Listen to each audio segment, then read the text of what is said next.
Against Venezuela, but why he has decided to take concrete action this time, now, and what's the true motive behind the decision? Well, it is true. I think we have seen ever since Trump took office for the second term, I think the relationship between the United States and Venezuela has been really deteriorating. We have seen tensions and also conflict as the United States has mobilized, I think, the largest troops in decades around for the region. And in the meantime, I think the tensions between Trump himself and President Maduro could go, longer, even to the first term.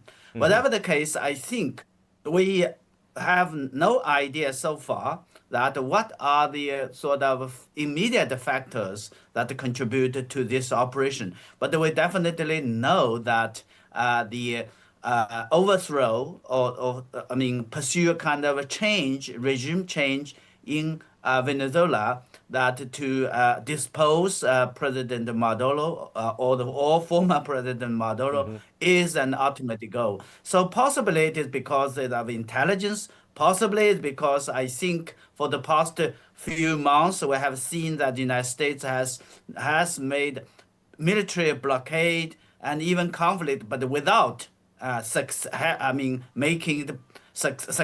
in pressurizing or making Maduro or Venezuela to sort of compromise or to sort of meet its United States demand. So just at the high time and the special operation took place, captured the president and his wife, and it is reported that it would send back to the United States for trial. That has happened. Of course, it is unprecedented, but it is, not so special and extraordinary because if you look at the history of the United States, back in 1989, United Hmm. States did similar things by invading Panama to capture the president of Panama for trial. Well, because Trump has claimed that he has no intention of overthrowing the Maduro regime, but does what's happened today reflecting exactly that? Yeah, that's a great question. I think as far as the news is concerned, that the vice president of Venezuela is still there now. She's announced that she's taken over. Then other ministries have also been around. But the very fact that United States to capture sitting president of a sovereign state and take him and his wife back Hmm. to the natural child is, I don't know how to say, internationally.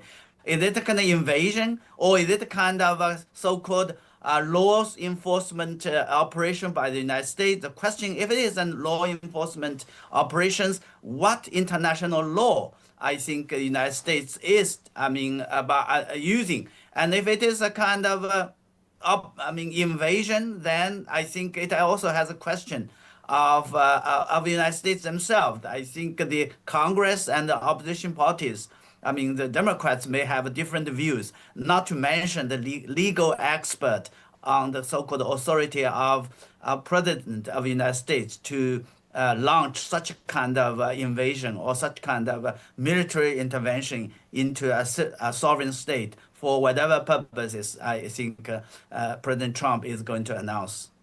Well, is the whole conflict about oil? Definitely. The question, I think, the behind this operation, there are certainly, I think, the what the United States has indicted, President Maduro, or accused him, the so-called drug trafficking, which has, of course, have been denied. There's also, of course, much talk about oil, the oils which I think President Trump again repeatedly accused Venezuela have so-called stealing from the United States. I think very much related to the nationalization or the its economic or energy policies vis-a-vis the US energy companies investing in Venezuela. There are also speculations that it may related something related to minerals, which again Venezuela is very much so. And of course, it all takes place in the context where the United States has now adopted a new or renewed focus on the dominance or to control the hemisphere, the West Hemisphere, where I think the latest so the recent national security strategy has presented as a kind of a Trump version or Trump corollary of the Monroe Doctrine, which very much I think featured with gumbo diplomacy with U.S. dominance in the region. Well, besides oil, are there any other, implicit strategic objectives behind all this? Well, yeah, definitely. I think if one sort of believed the national security strategy, I think President Trump also very much talks about to sort of prevent the other external forces or so-called hostile forces state in the region, in the Western Hemisphere. And of course, one can also talk about, I think, the agenda of I think dominating the region as a whole. In this case, I think it's not about not only the west, I mean northern, the south sort of the Caribbean, the South America. We also can talk about the North America. We're talking about the I think President Trump's agenda or his wishes to have bring Canada and Mexico and the Greenland and so on and so forth. So all in all, I think we do not know at this moment, as far as I can see, that what specifically determines or which factor determines. But all in all, I think the fact that by launching a military sort of invasion through a so-called special operation under whatever names, law enforcement or whatever, to capture a sitting president of a sovereign state is something I think one cannot defend internationally. I mean, in terms of international law. Well, how big is the concern for the life situation of the Venezuelan president and his wife right now?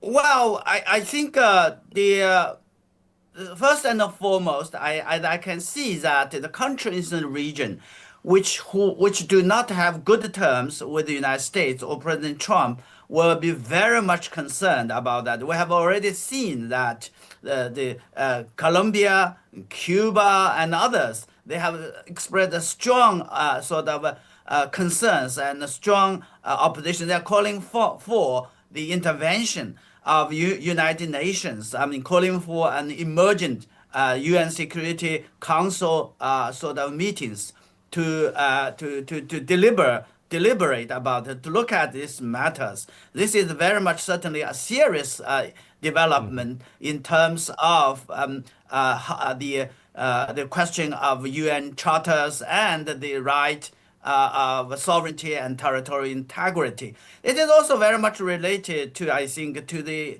human rights issues, where the rights, I mean, the of even I mean certainly as a sitting president, a politician like that,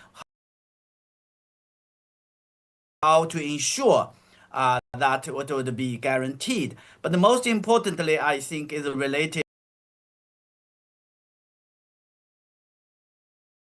to the disputes or differences between states, how these differences and disputes should be addressed or managed through military means, through special operations, through so-called law enforcement, or through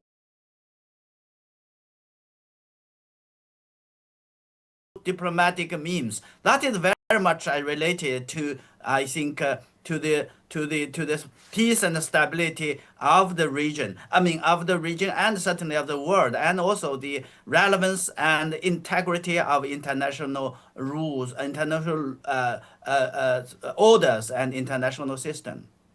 Well, Mr. Rohn, if we look back at the U.S. diplomatic policies towards Latin America, are there any signals that we've missed that could imply that what's happening today is sort of inevitable? Well, I think certainly there are the Trump administration, particularly for this term, has sent a very strong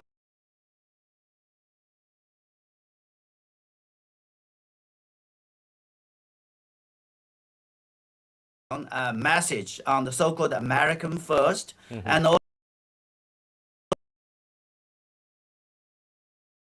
also mega make American great again. So obviously, I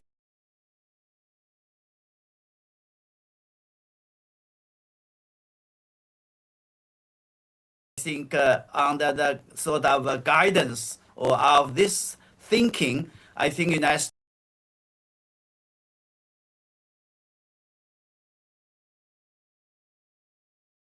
States is very much sort of focusing on its own national interest. In other words, that any country or any personalities, politician or whatever, who do not sort of follow the United States or is believed to undermine United States national interest, would be subject to any very kind of, I mean,